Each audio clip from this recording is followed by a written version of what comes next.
वृंदावन धाम स्थित श्री उड़िया बाबा आश्रम में शुभ हरिनाम संकीर्तन सेवा ट्रस्ट के तत्वावधान में शुरू हुए। प्रातः बेला में सभी भक्तों ने भागवत कथा की मंगल कलश यात्रा हुई। सभी भक्तों ने यमुना जी के जल से कलश भरकर कथा मंच तक आए। श्रीमद्भागवत महापुराण कथा के प्रथम दिन वृंदावन की कथा व्यास पूज्य पम गरिमा किशोरी जी ने श्रीमद्भागवत कथा की महत्ता पर विस्तार से प्रकाश डाला। उन्होंने कहा कि बिनु प्रतीति हुई नहीं प्रीति, अर्थात महात्म्य ज्ञान के बिना प्रेम चिरंजीव नहीं होता, अस्थायी हो जाता है। धुंधकारी चरित्र पर प्रकाश डालते हुए कहा कि आत्मसात कर ले तो जीवन से सारी उलझने समाप्त हो जाएगी। द्रौपदी कुंती महाभागवत नारी है। कुंती स्तुति को विस्तार पूर्वक समझाते हुए परीक्षित जन्म शुकदेव आगमन की कथा सुनाई। पश्चात गोकर्ण की कथा सुनाई गई। भगवान के चरणों में जितना समय बीत जाए उतना अच्छा है। इस संसार में एक एक पल बहुत कीमती है, जो बीत गया सो बीत गया, इसलिए जीवन को व्यर्थ में बर्बाद नहीं करना चाहिए।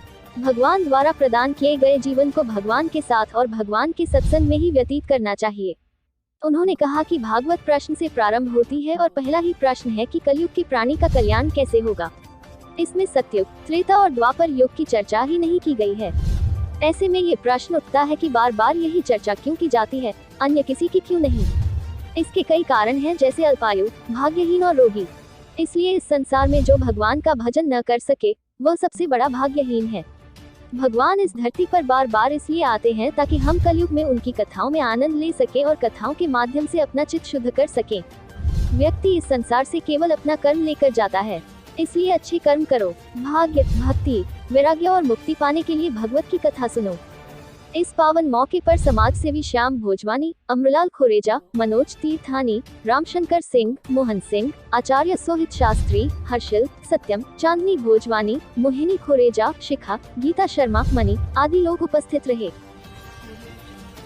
तो जो अश्रुपात, हम कभी कभी व्यक्ति जब अंदर से परेशान होता है तो अपनी बात को कहते कहते उसके आंसू निकल जाते हैं, लेकिन जिस दिन ये भाव हमारे ठाकुर जी के सामने व्यक्त होने लगे कि ठाकुर जी मैं दुनिया वालों से कुछ नहीं कहती, जो भी कहती हूँ आपसे ही कहती हूँ, और जब आपके अश्रुपात होने लगे तब समझना कि अब ठाकुर जी आपके हृदय में आकर विराजमान हो रहे हैं।